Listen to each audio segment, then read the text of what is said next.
الحمد لله ثم الحمد لله. الحمد لله تعالى نحمده ونستعينه ونستهديه ونستغفره ونعوذ بالله تعالى من شرور أنفسنا ومن سيئات أعمالنا. يا ربنا لك الحمد كما ينبغي لجلال وجهك ولعظيم سلطانك. سبحانك لا نحصي ثناء عليك أنت كما أثنيت على نفسك. لك الحمد كله ولك الشكر كله على ما أنعمت وأوليت يا رب العالمين. اللهم كما أنعمت فأدم وزدنا من نعمك واجعلنا من الشاكرين. وأشهد أن لا إله إلا الله وحده لا شريك له وأشهد أن محمدا عبده ورسوله وصفيه وخليله أرسله رحمة للعالمين وهدى وبشرى للمحسنين.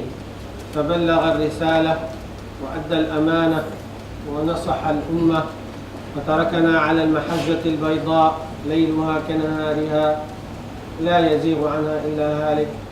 صل اللهم عليه وعلى آله وأصحابه ومن اهتدى بهديه واتبع سنته واقتفى أثره بإحسان إلى يوم الدين. أما بعد، فقد روى الإمام مسلم في صحيحه عن أبي هريرة رضي الله تعالى عنه أنه قال: قال رسول الله صلى الله عليه وسلم: المؤمن القوي خير وأحب إلى الله من المؤمن الضعيف وفي كل خير. It's been narrated in Sahih Muslim on the authority of Abu Hurairah radiallahu ta'ala anhu that Rasulullah sallallahu alayhi wa sallam said, the strong believer is more beloved to Allah than the weak believer, and in both there is goodness. Imam al-Nawawi and other scholars of hadith commented on this hadith by saying, what does the Prophet ﷺ mean here by the strength and the power when he said sallallahu alayhi wasallam al-mu'min al-qawi, the strong believer? The power here, power of what? Is it the muscles? Is it the brain? Is it what? Imam al-Nawawi mentioned that first and foremost it's about Imaan, the strength of Imaan, which leads to the strength of the body later and intellect and so on. So priority number one, what makes anyone closer to Allah Azza wa Jal, not his muscles. Otherwise the athletes will be more close to Allah than somebody who is worshipping all day, all night. It's not the muscles which makes somebody closer to Allah Azza wa Jal, it's the strength of his or her Iman. But nevertheless, Islam does not dismiss the importance of the body or the strength of the muscles or the power, the physical power, rather than the mental or the spiritual power. And in both, as the Prophet ﷺ says, in both there is goodness, i.e. the weak and the strong.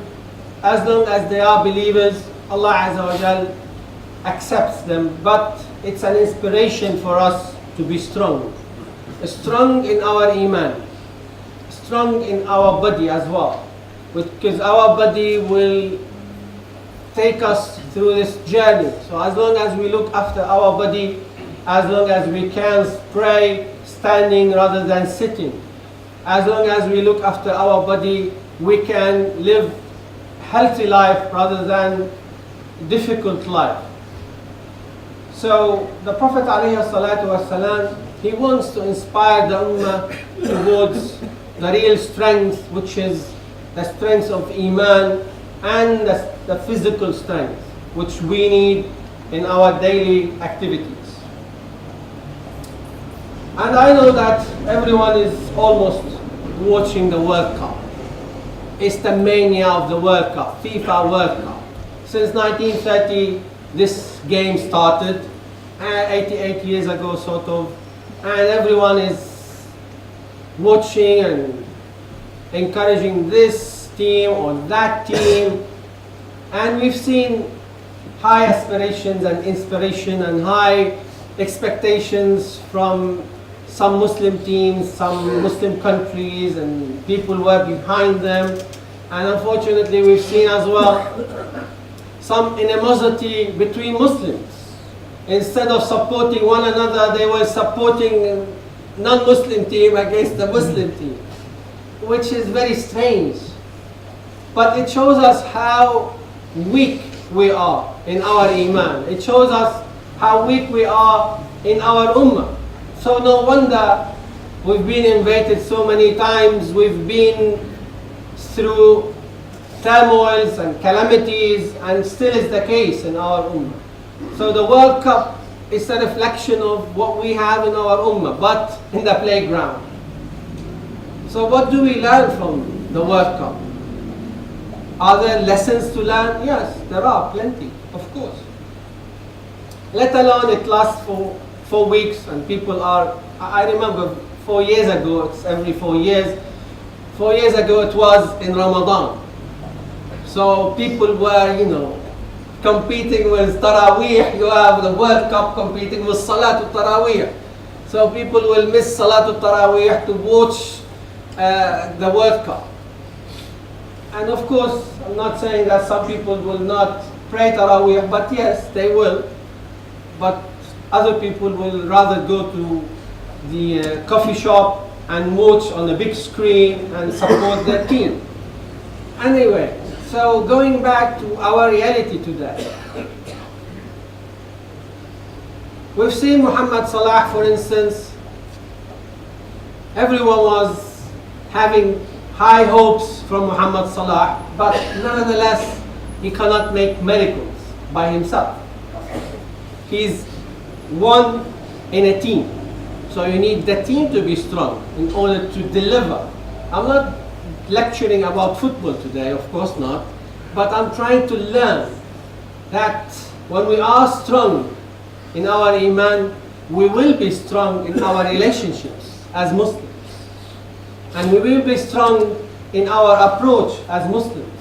And we will cooperate with one another as Muslims, let alone non-Muslims. We definitely have to cooperate with everyone on goodness, as Allah Azza wa Jal stated, وَتَعَاوَنُوا عَلَى الْبِرِّ وَالتَّقْوَى.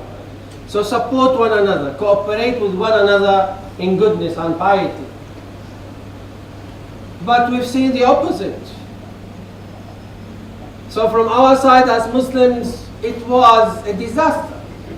We were not supporting one another. We were sort of stabbing one another in the back. And it's very hard to see this scene happening in our Ummah.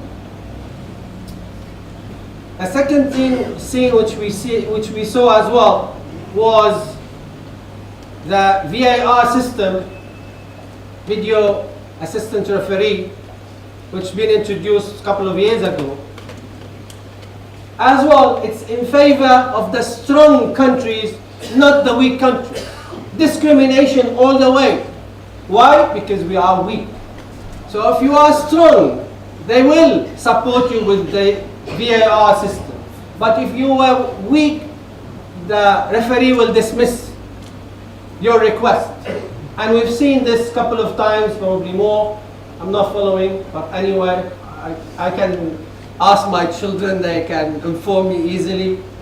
You can see, even then, with our weakness, they will discriminate against us. What's that? And you are calling upon justice and fairness and human rights and what have you. But when it comes to application, yes, which human rights you are talking about? Which justice you are defining?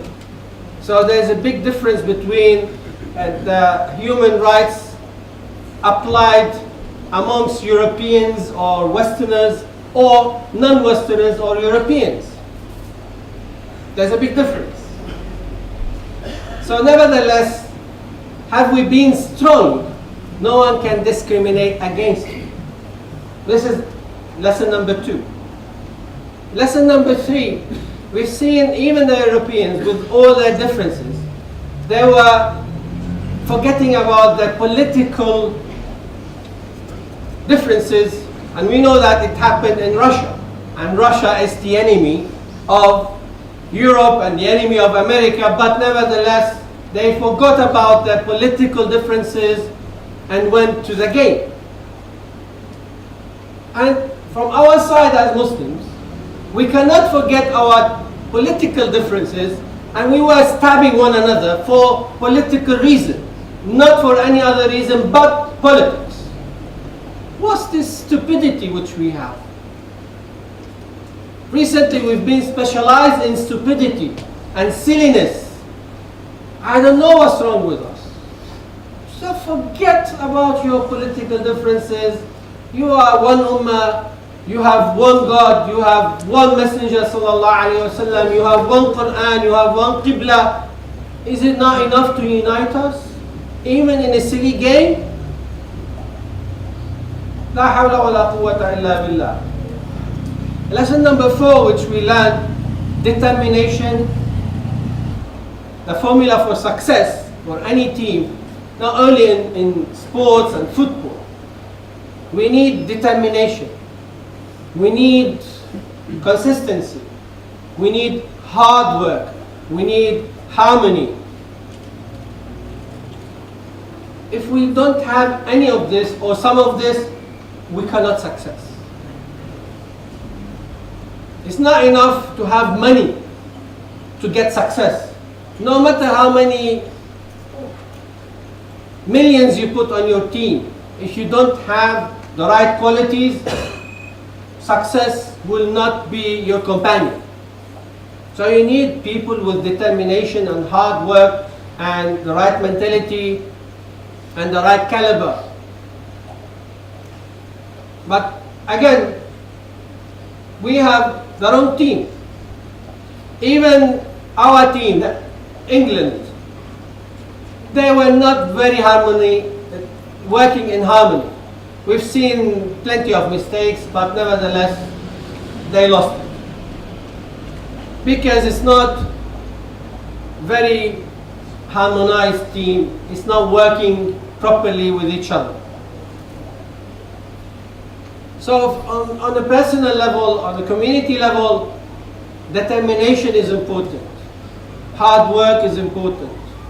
Consistency is important. The right mentality is important for any project to achieve success. So we can learn many lessons from the World Cup. Of course, no one knows who will win. We still have some games to finish, but I'm not interested, by the way, in football. Although I understand football more than cricket, but anyway. So it's about how can we learn these lessons from an event happening before our eyes. There are plenty of lessons, but we ask Allah subhanahu wa ta'ala to make our Imaan strong, to make our bondship strong, to make our connection with Him subhanahu wa ta'ala and with each other strong. أقول قولي هذا أستغفر الله العظيم لي ولكم فيقول استغفر. الحمد لله وكفى والصلاة والسلام على النبي المصطفى وآله وصحبه ومن بعهده. A strong player like Muhammad Salah, for instance, may Allah bless him and protect him and protect all the good and righteous players as well. The message which he delivered is far more important than probably the great scholars or great shuyukh or great da'is to Allah subhanahu wa ta'ala. I can assure you. The message which he delivered, because he is strong in his Iman and in his character. So people were just copying him and doing the sujood because of his character, because of his strength. So yes, we can deliver plenty of good messages, not only through the mosque, not only through a lecture or khutbah or a book. We can, wherever we are, if we have strong Iman, we can deliver the message to the people around us. And people started chanting about Muhammad Salah plenty of times. They were interested in Islam because of Muhammad Salah. Why that? Because he's a bad character? No, definitely not. He's a good character. Because he's weak? No, he's strong. Okay, we got the message now. We can deliver a good message when we are strong in our Imaan, number one. I know some people will shun away from Islam when they are celebrities. And they will just be shy to say that he's praying or he's practicing or what have you. But it's not with Muhammad Salah, alhamdulillah. He's just open about his practice, he's open about his deen, which is good. And this is exactly what we need to do. We need to be proud of our identity, whom we are. And this is the way we deliver our message. Not only through particular means. There are plenty of mediums and means which we can use to deliver the message. So we ask Allah to make us creative in delivering our message and deliver the right message to the people around us. Ameen. Allahumma ya Rabbi ya Rahman. Ya badi'a as-samawati wal ard. Ya dhal jalali wal ikram. اللهم إنا نسألك أن تجعلنا من المؤمنين الأقوياء ولا تجعلنا من المؤمنين الضعفاء. اللهم قو أمتنا يا رب العالمين. اللهم وحد أمتنا يا رب العالمين. اللهم ردنا إليك ردا جميلا يا الله. اللهم إنا نسألك أن ترزقنا حسن الخلق. اللهم ارزقنا حسن الخلق. اللهم ارزقنا حسن الخلق واجعلنا من عبادك المتقين. اغفر لنا ما قدمنا وما أخرنا وما أسررنا وما أعلنا وما أنت أعلم به منا مولانا رب العالمين. اللهم ثبتنا وثبت ذرياتنا وأزواجنا وأحبابنا على صراطك المستقيم. خذ بأيدينا لما فيه رضاك ولا تشغلنا عنك بسواك. اللهم فرج عن إخواننا في فلسطين، فرج عن إخواننا في الشام، فرج عن إخواننا في العراق وفي اليمن وفي ليبيا وفي بورما وفي أفغانستان وفي كشمير وفي نيجيريا وحيثما كان ظلم وقهر يا الله. فرج الكربات يا رب العالمين. أجب دعانا بكرمك يا مولانا والحمد لله رب العالمين. عباد الله، إن الله يأمر بالعدل والإحسان وإيتاء ذي القربى وينهى عن الفحشاء والمنكر والبغي يعظكم لعلكم تذكرون. واذكروا الله العظيم يذكركم واشكروه على نعمه يزدكم ولذكر الله أكبر والله يعلم ما تصنعون. قوموا إلى صلاتكم يرحمكم الله. And don't forget to make